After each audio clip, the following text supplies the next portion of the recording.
things going. First off, I'm heading out to Hilton to go check out a pit bike. Possibly something that I can build on this winter, at least get it running. And then I got a couple of people coming over today, and we got a couple of things to do with some of their pit bikes. So stay tuned, and I'll put up some footage. Hey guys, so I picked up the bike. It's a Pantera 50 with a 4-speed, no clutch.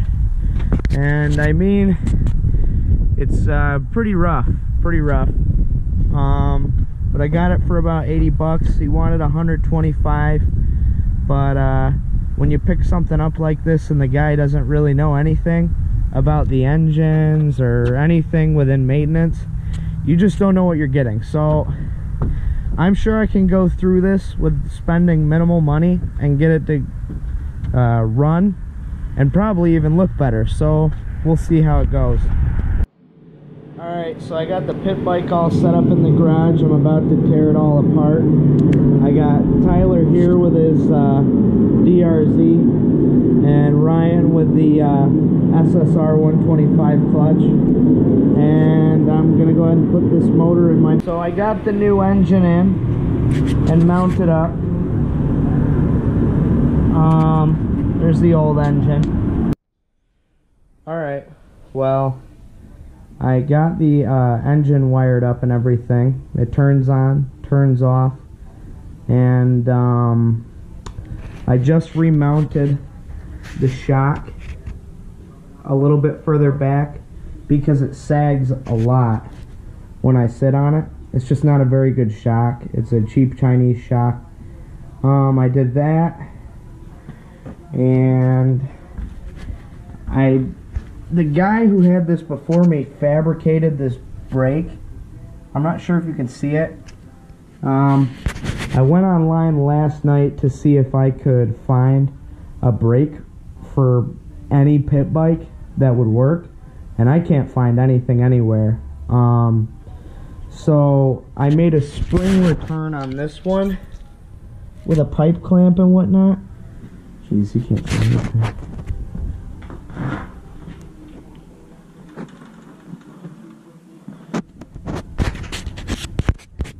So I made this spring return right here. I just put a pipe clamp around the swing arm, but it actually returns now, so it won't bother me as much or bottom out as much. So yeah, I'll get the gas tank on and the plastic that mounts the seat. I'm going to leave the rest of the plastics off and see if I can order something online, because this bike is super ugly and I hate how it looks, so I'd just rather ride it with the basic stuff that I absolutely need. And I got to replace this switch here with an actual kill switch. It works for right now, and it'll go and I can ride with whoever I want to, but it just looks terrible. So I'll keep you updated with this. Alright, so I'm at Austin's house, and he's got this nice drainage ditch back here. It's been raining non-stop for a couple of weeks now. So what better place to test this thing with absolutely no tire tread than a mud pit. I bet you'll start first kick too. Kind of.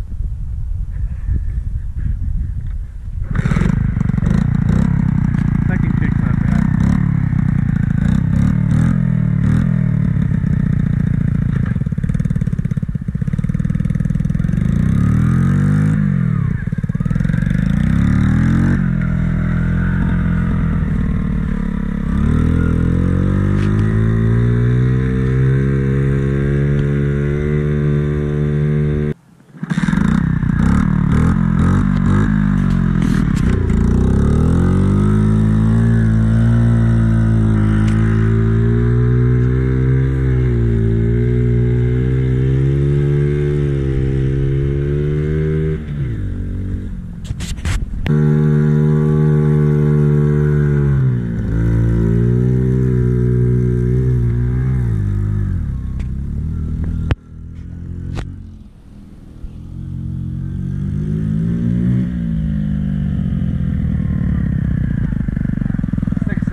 Okay, so we got the bike back home now. In that last clip, obviously you heard that big bang, and then it wouldn't start anymore for whatever reason. I mean, I thought the chain just fell off when I hit that big mud puddle, but now it just won't start. I tried fixing it at Austin's house, you know, clearing some of that mud out of there. I took the air filter out and squeezed out a ton of mud, just like watery mud. So I'm gonna tear the carb out, and hopefully it's just full of stuff. If I can't get it to start after that, check the spark, possibly check the piston. Maybe I fried that, not sure. So I'll keep you updated. Alright, so I think the first thing I'm going to do is I'm going to take the spark plug out and kick it a couple of times just to make sure I didn't actually flood the cylinder with water. So look at this going.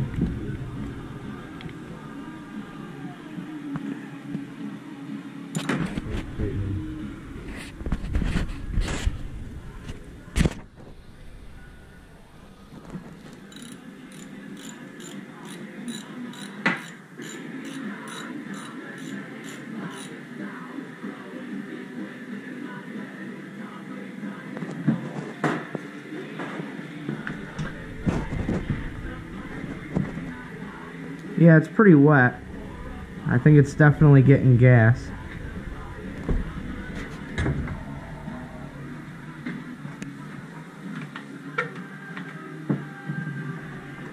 So I get this cleaned off. You want me to pull it down a couple times? Yeah.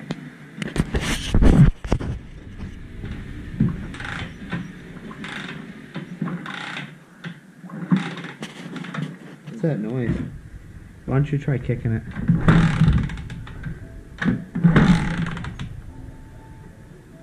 Kick it slow. Is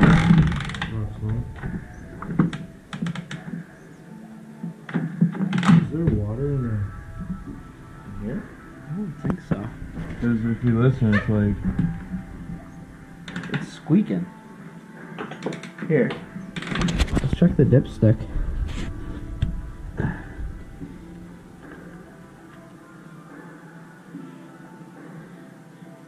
Smells like a steak. Alright,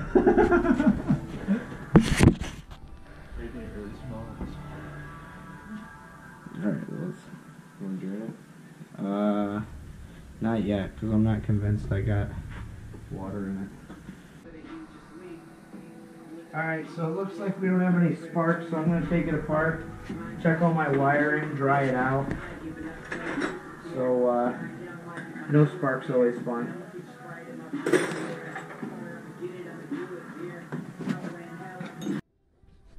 Okay, so I got the seat off, and I'm looking at the relay and that cluster of wiring that I did when I put the bike together originally. And obviously it's just a pile of mud right now. So I'm going to try to get this all apart and clean it off with like some carb spray or some brake clean and put it all back together. I'm basically going to go all the way through this bike again because I was stupid in the mud pit.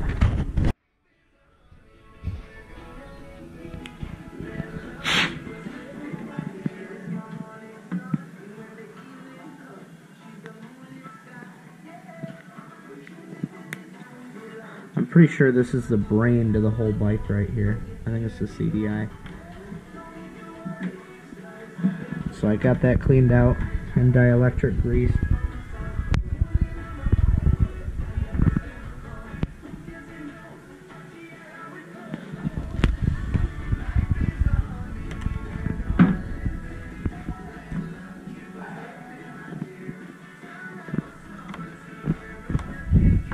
Alright.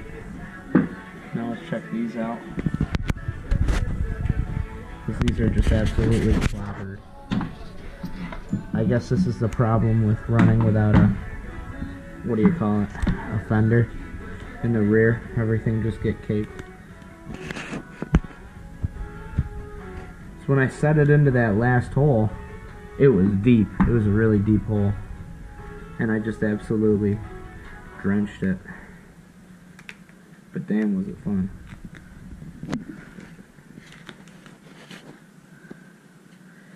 So, until I get a fender and whatnot on this, I will keep it out of huge mud holes.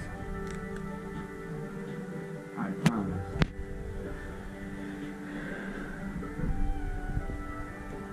I don't even know what these are right here. Those have just been dangling. Oh my god, it just sounds like sand in there.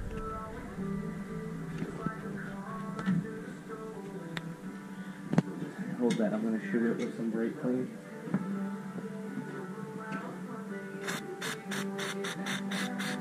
I'm only using brake clean because it evaporates really easy. And then I'll put dielectric grease in there to hold out the moisture next time I decide to inevitably go through some type of water. I mean, sometimes I'm just going balls to the wall and I can't look out for mud. It's just inevitable.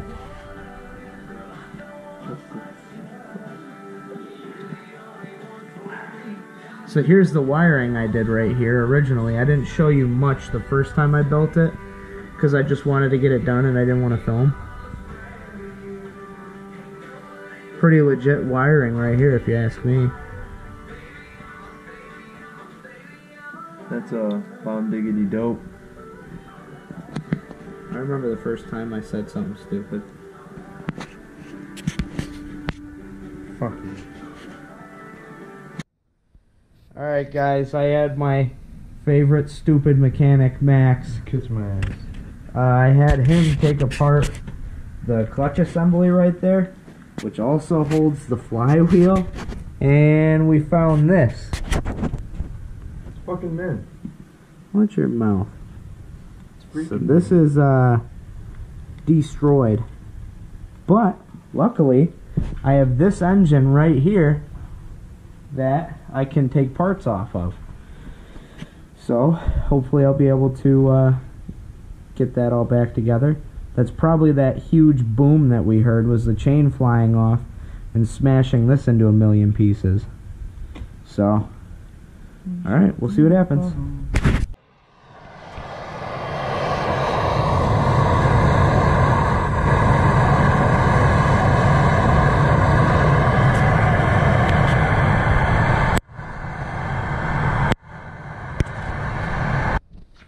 Finally got that bolt free.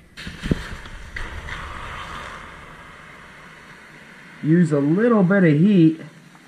Oh, get that thing right out, yeah. Good looks.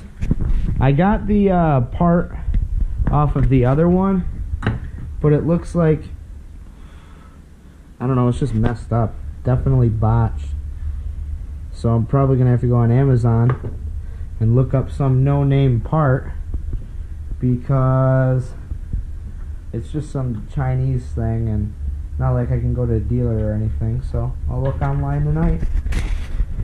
So after a lot of time, effort, fire, and beer, I finally got this whole clutch / magneto assembly off, and what I found is probably the worst thing that could have happened. Because as far as I'm concerned, these are the pieces that hold that little magnet on there that generates the electricity to the actual spark plug. And these are hard mounted right onto here. They kind of hold it like that. And that chain must have came off and just destroyed it. I don't know how that's possible because there's some kind of barrier on that clutch cover, but no, it destroyed it. So well, this is pretty much the end of this motor right here. So there's a couple of options. I could get a completely rebuilt motor. I have no idea what that's going to cost. or if it's worth it for this bike. Or I could rebuild that, but when I took off the same part on that one, it looked like it was completely welded together.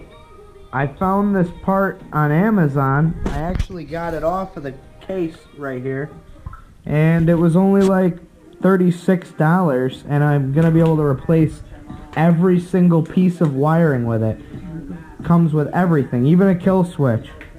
So that should be in 2 days, and then I'll rebuild it. So that'll be in next video. So hang on till next time.